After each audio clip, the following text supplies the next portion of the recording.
trying to figure out the future and the present at the same time is always really hard.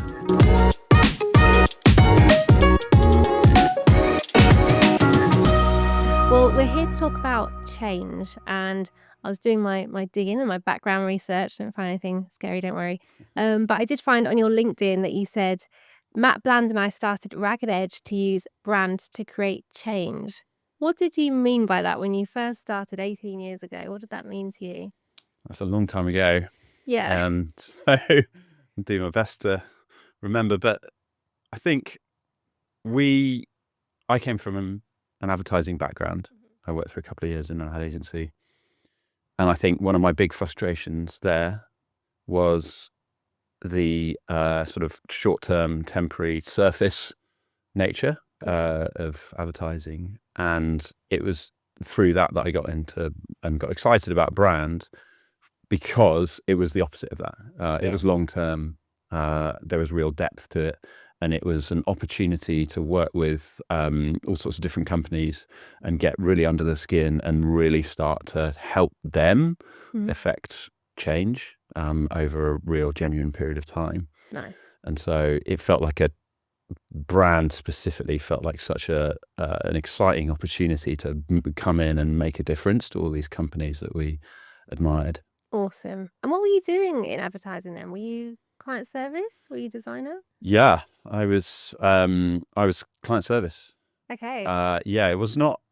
I basically got an internship, and I didn't really understand advertising at the time, and I didn't really understand the different roles, and wanted to be in the creative department, but that's not where they put me.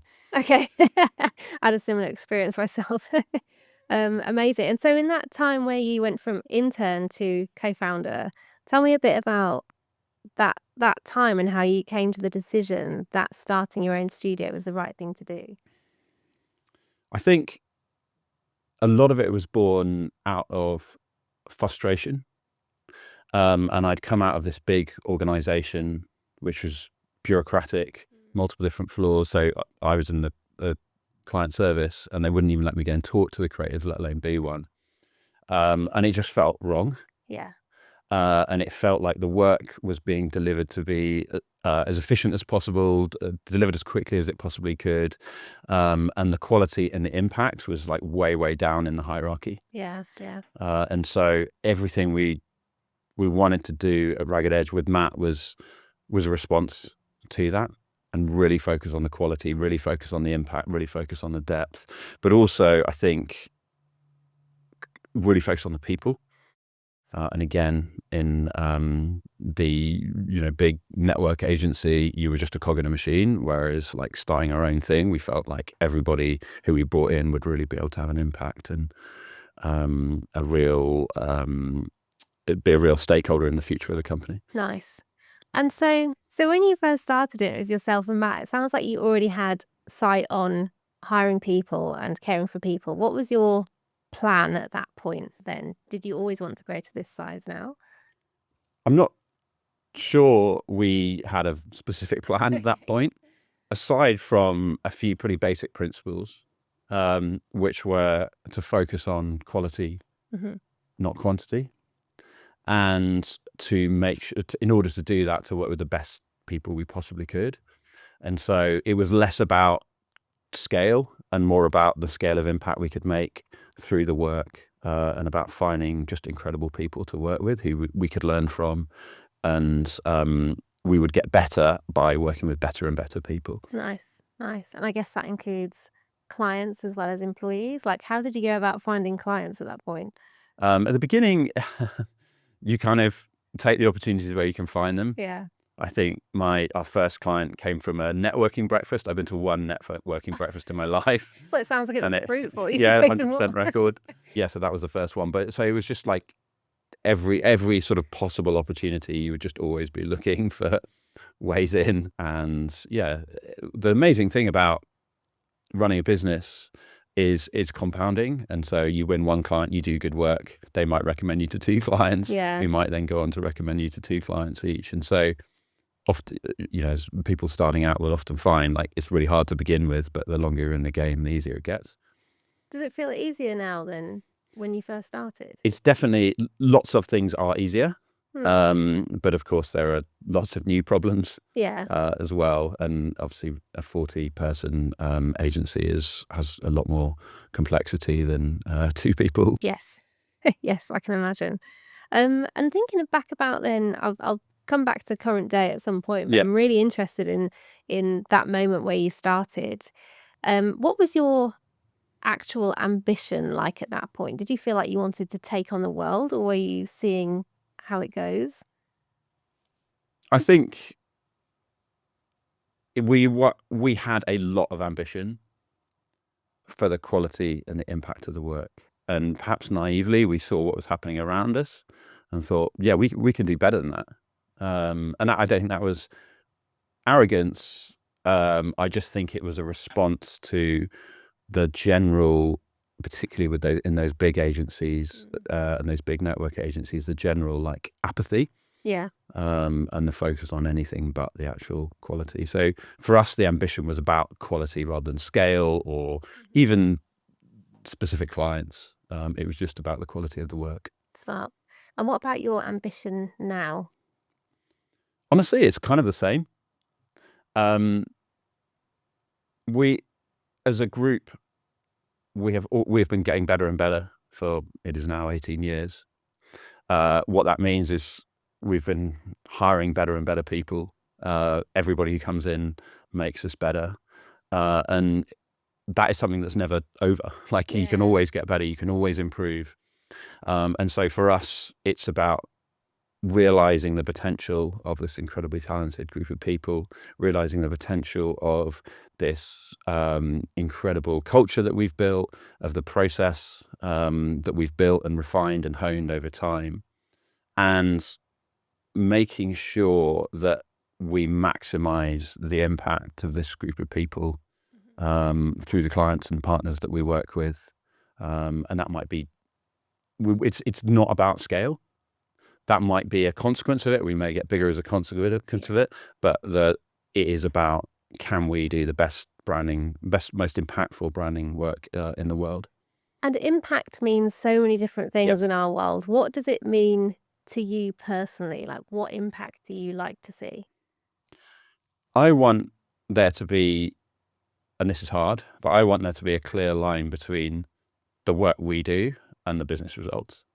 I want to deliver work that has a genuine commercial impact, and I think our industry historically has not been very good at that, or certainly not very good at talking about it. I have no doubt that that brand makes a huge impact on businesses, but we have often not been very good as an industry about talking about what that is. We prefer to talk about the craft and the creativity, all the things that creative people love and care about. And that's important, of course. It's really important. You don't get the impact without that. Yeah. But for me, it all starts with helping those businesses realize their goals, which of course are diverse, and every business has different challenges that they Yeah. want to use brand to solve. And what about, we have to talk about your own brand, Yeah. because of the incredible rebrand and kind of repositioning you went through this year. Tell me a bit about, when did you realize it was the time that you needed to rebrand Ragged Edge?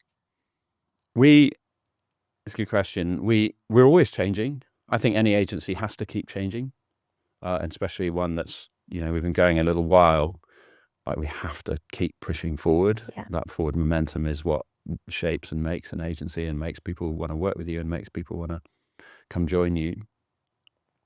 And so we did a sort of pretty significant repositioning piece just before COVID, Yes. which was really impactful in its own way, really, really impactful, and was for us a real opportunity to like put a stake in the ground and come out with a genuine point of view and opinion. But obviously COVID happened and lots of things changed after COVID, not least the impact that we were having as a business. And so really this was just about reflecting the reality of Ragged Edge as it now stands. Yeah. Rather than the pre-COVID years, which were different. Makes sense. And I love to see how much of a opinion might not be the right word. How provocative you are as a brand in terms of your tone. You know, you do have a very clear point of view on the world and what you do. And I remember reading um, about your 2020 brand. Actually, you sort of said it's good if people don't like us. You know that because that's having a point of view in itself. How much is that missed currently by design agencies? Because I feel like a lot of people don't have that, or maybe a bit afraid of having a really strong perspective in case it will turn off clients. I think that is the problem in branding now everywhere, not just in agencies. But so much brand work is middle of the road, trying to appeal to everybody, Yeah. particularly big business where they have to appeal to lots of people. They're naturally nervous about Mm, scaring people off, but the consequence of that has been a lot of mediocrity. yeah. And so I think it is very important for agencies but also for clients, companies, to commit to something, to have an opinion, to stand by that, and to really commit to it. That's hard, but I think otherwise you just blend in, and no one really cares. Yeah. No one really notices you, and you're very unlikely to get remembered, let alone chosen. I love that you use that word commitment in the way you talk about your client work and obviously your relationship with your clients as well then. How do you foster that kind of great relationship with clients where they really trust you to bring that edge and they're really committed to you and to change? How do you manage clients in that way? It's hard, and it's something we've learned how to do in all the time we've been going and refining. Um, it's something so commitment is really important to us, and I think we make very clear right from the beginning, first conversation, we get an email from somebody who's interested in working with us. That will be one of the first things we talk about. Hmm. We'll say this you as a business have to commit to this. It won't work if you don't. And so that's how we set the tone. But then, of course, you have to earn the trust. Yeah. Yeah. And of course, that happens through new business, the process of getting to a signed contract and a scope of work. But then we've got a set of tools and processes to get the team immersed in the business. But most importantly, it's about building that trust with the client. Mm. And we talk about them as partners because we really want to build that two-way conversation, Yeah. that real sense of partnership, working with them, not for them. And so I think one thing that people sometimes, even we used to get wrong, and I see other people getting it wrong, is you go straight into sharing work. And what we've found is it's really important to build that trust first, Right. and be able to have creative conversations where you don't have to make decisions. Okay. And so we have processes like workshops and things like that where the pressure's off to begin with, to build that trust. That's smart. And so when you say a kind of creative conversation without sharing work, what's an example of that in the early days of a client relationship? So we'll run a number of different workshops at different stages in the process, where we are just trying to test the boundaries of things we've heard, and the client might tell us, this is what we're focused on. And we will perhaps explore different ways that might come to life, either strategically, if we're in the strategic phase, or creatively, but with none of our own work. Okay, yeah. So, this brand over here does it like this brand over here does it like this. And the intention of that is not to say this brand is right or this brand is right, but just to have a conversation. Nice. And just so we've got our own shared frame of reference and we're all talking about the same thing. And so when we, if there's one word that we're really focused on, we all have the same meanings and associations with that word. And just to help me kind of frame this chat as well, I'd be interested to know how much of your time is spent with clients currently? Because obviously you're all around the world delivering talks and you need to foster culture in your business. You obviously need to make sure the clients are happy, but you can't be involved in everything. No. What's a rough split for you of how you spend your time?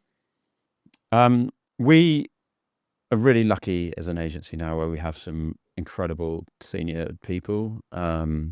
across every department. So the ECDs, the exec strategy director, Sarah, the client partnerships team, who are all running the work. And so much as I would like to be involved in every project, not only do I not need to be, it's the team have got it.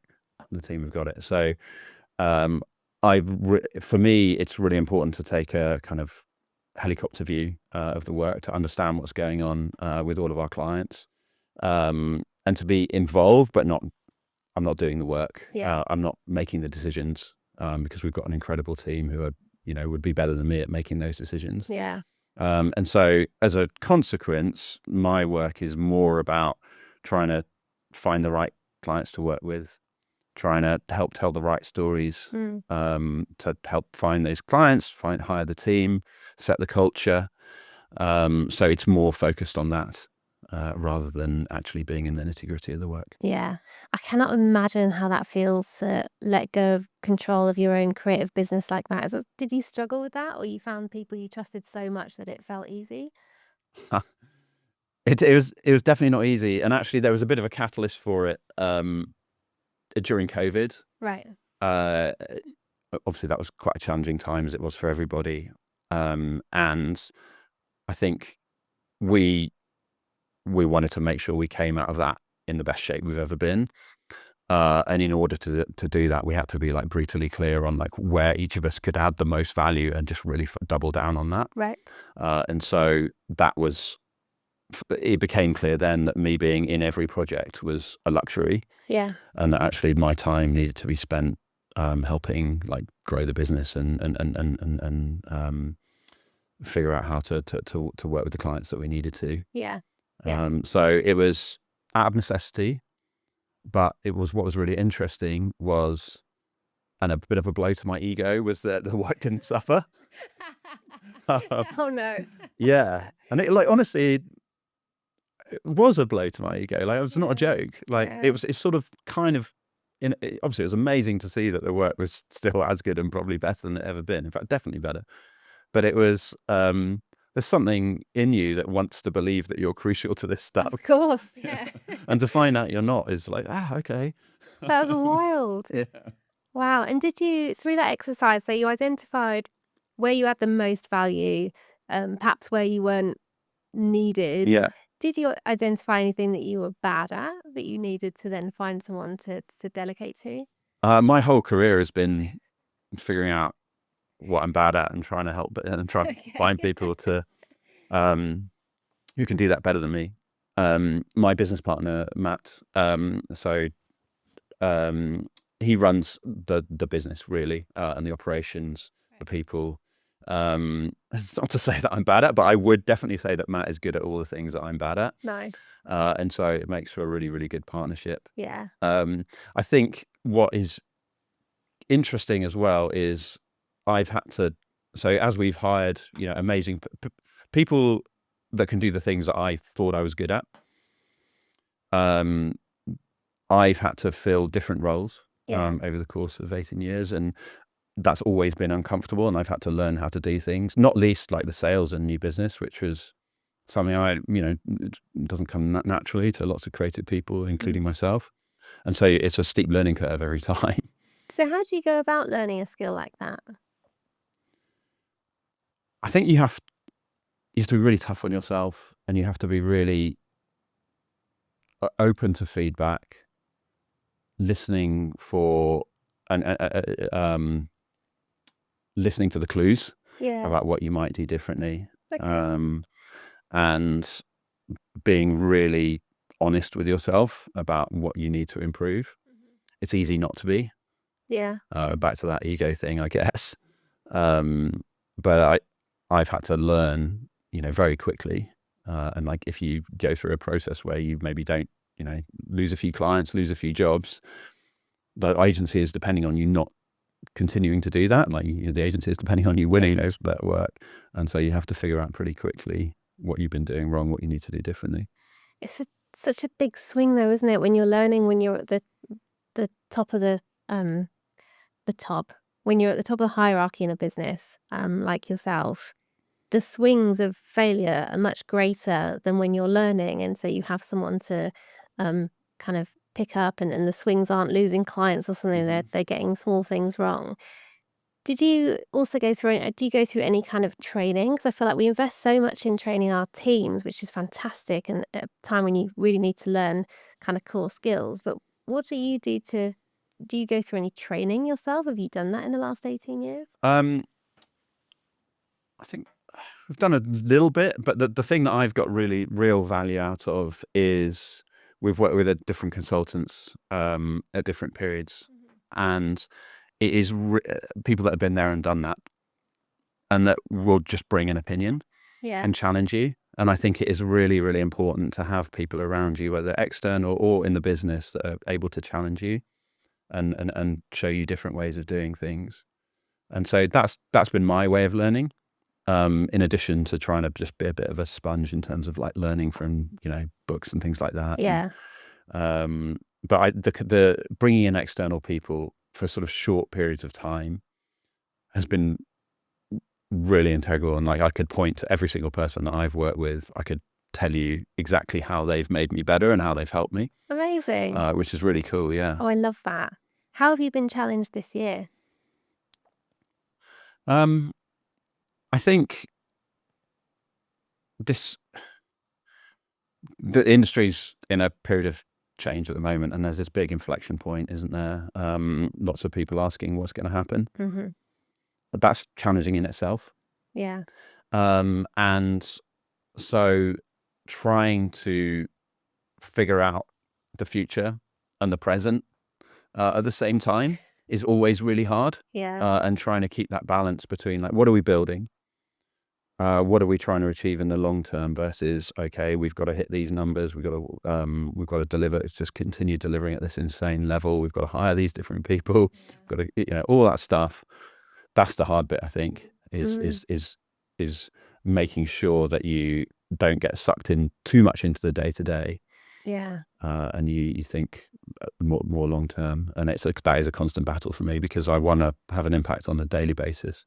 Of course, but you are such a strong voice in the industry that I can imagine you get asked a lot about kind of how do we deal with what's next? How are you answering that at the moment? I think one of the things that I battle with actually is certainty is a trap. And I think if you listen to a lot of the conversation on the internet, on LinkedIn or podcasts like these, like I get quite frustrated by people who will tell you this is going to happen. That has been multiplied by AI, which is this like unknowable black box. Yeah. No one knows. No one knows how good it's going to get. No one knows what it's going to be able to do. No one knows. There are just so many first, second, third, fourth order effects that no one knows how it's going to change industries. And so for me, I want us all to be ready, and like we have to be optimistic about this stuff. We have to be preparing for it. We can't put our head in the sand. Yeah. But also I think it's really important that everybody keeps an open mind. And as we learn more things about what it can do, what it might do, how it might impact the industry, we have to be able to shift our opinions. Yeah. I don't think it's binary. And, there are lots of potential negative things that can impact the industry as a consequence of AI. There's also plenty of positive things as well. Yeah. Life is usually somewhere in the middle. Like that.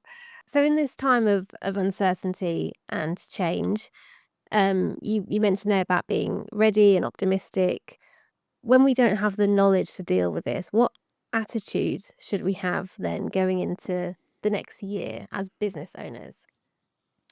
I think a growth mindset, that is something that is probably the defining characteristic of what has made Ragged Edge successful over time. We've always been open to different opinions and getting better. And I think in periods of great change, that is the most important thing you can have. And you kind of have to,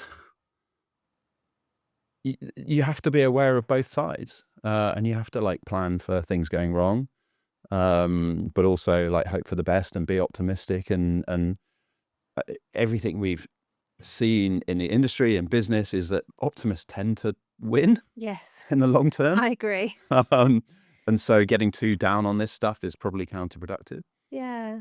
Yeah, that's a great message. And what about clients? Are clients talking about, are they scared of AI? Do they bring that into the conversation with you? I think everybody's talking about it. It has become that, you go to any conference, like it's the thing that people are talking about, and that's both understandable. I actually find it kind of frustrating because, we've always been about difference, and like everybody at the moment is saying the same thing. But of course, clients are talking about it. Of course, they want to know how it's going to affect. They want to know how you're going to use it. One thing that I have been somewhat heartened by is they understand at the moment that the way we are thinking about it is how can we use it to improve the quality, not make things faster, cheaper, more efficient. That's not to say that they don't want to be able to, like, if we create a brand and a system that people don't want or shouldn't want to scale it using an AI is a really, really good way of doing that at the moment. But in brand specifically, it's such a long-term investment.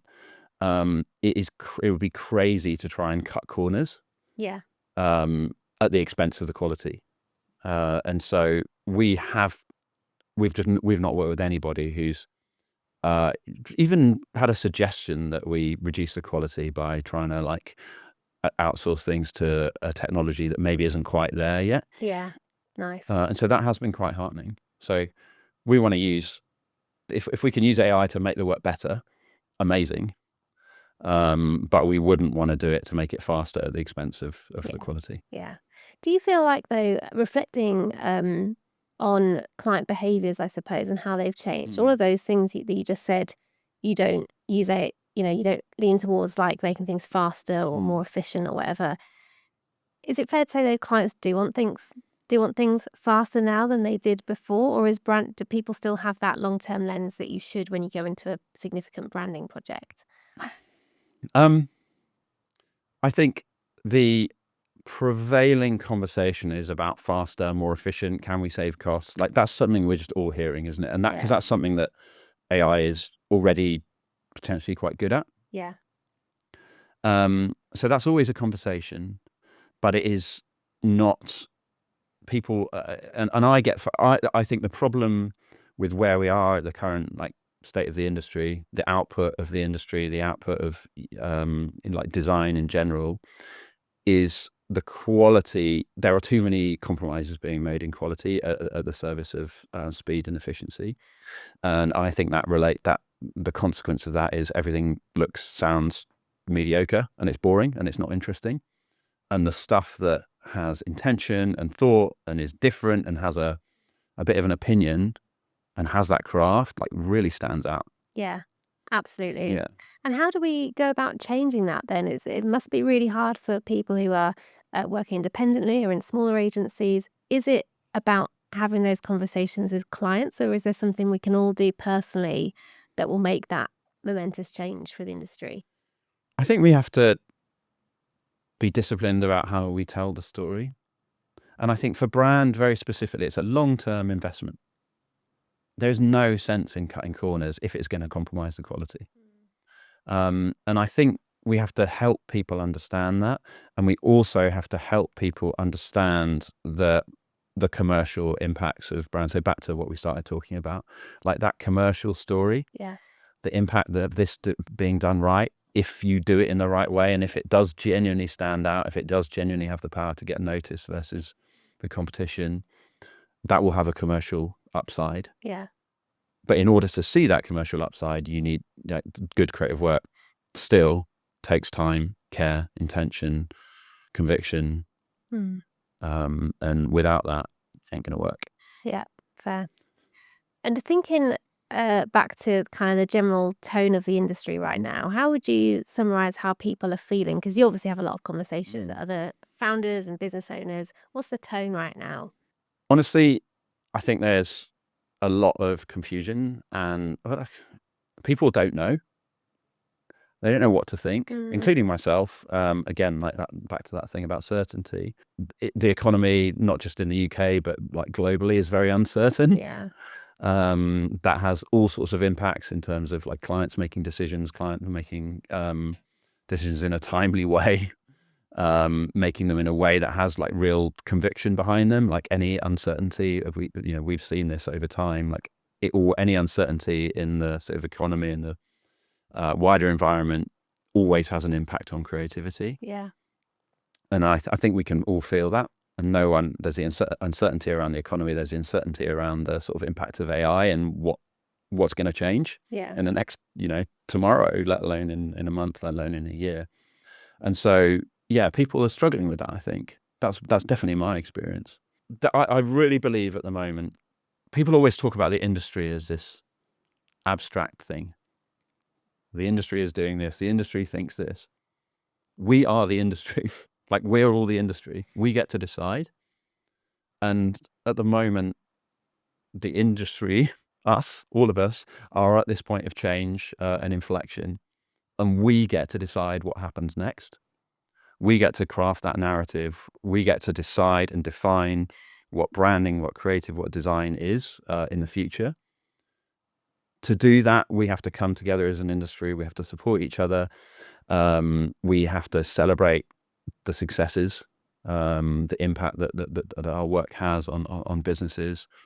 And we have to be really single-minded about the story that we tell as a group of people, the industry. Yeah. And I think we forget that. I think sometimes it's easy to complain and it's easy to be passive about this stuff and blame it on other people. But like, we all have agency in this stuff. And it is up to all of us now to define what we want the creative industry to be in the next months, years, and decades. Like, no one's going to do it for us. It's down to us. I love that. And when you did your talk at Common Matters for us, I remember you saying, when good design wins, we all win. Yeah. Yeah. Love that point. Yeah. Amazing. I That's really stuck believe with that. me. Yeah. And that, for me, part of the reason for coming and doing these talks is that, like, and part of that is selfish. Like, in order for Ragged Edge to be successful, I need the industry to be successful. And that, it means us all coming together. Like, a rising tide lifts all boats. Like, that's where we need to be. And how do you, as a leader, see your team through this period of uncertainty then? I think, yeah, it's hard. We have to be clear about what we're doing, clear about what matters to us, and clear about the way we communicate and listen to the team.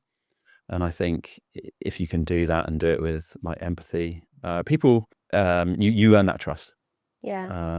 And when you've got that trust that goes both ways, you tend to be able to have really good, open conversations. Nice. And it kind of looks after itself, I think. Well, you make it sound really easy. It's definitely not easy. It's definitely not easy. Yeah. No, I can It's imagine. definitely not easy. And like, we get it wrong as much as we get it right, Yeah. And in terms of leadership, is there anything that's really defined your approach to leadership? How have you learned how to be a good leader? I think the one thing that I got right from the beginning was to always want to to learn from other people and work with people that are better than me. I think that is my defining quality, and that is the sort of biggest impact I've had on Ragged Edge, is being open to that and like not being scared of people being better than me. Nice. And I think that is a mentality that runs through everybody at Ragged Edge, and we're always, like, when we're hiring, we're always looking for someone that can make us better, and that's exciting. That's not scary. The thing that I personally have had to learn, I think, is clarity and conviction. My natural, if I was going to be introspective about this stuff, my natural inclination is to sort of live in the grey areas and nuance. Okay. Like, I think about all sorts of stuff all the time, and I rarely think things are black and white. Unfortunately, the consequence of that can often be quite a like muddy message. And I think that from a leadership point of view, it's useful to have like nuance, but I think clarity is really, really important. Yeah. And I've had to learn that. It's the same as a brand. Like, you have to be clear. You can't be muddy. And then also conviction. And I think the biggest inhibitor to Ragged Edge when we were early was I wanted to walk the walk before we talk the talk.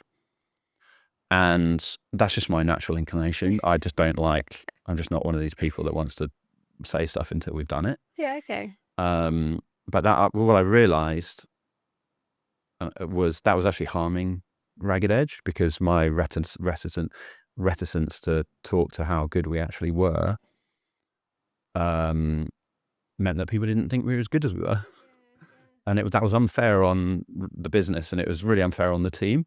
And we've assembled this amazing team, and I think I was very cautious about talking about that, and I've had to consciously try and change that a little bit. Yeah.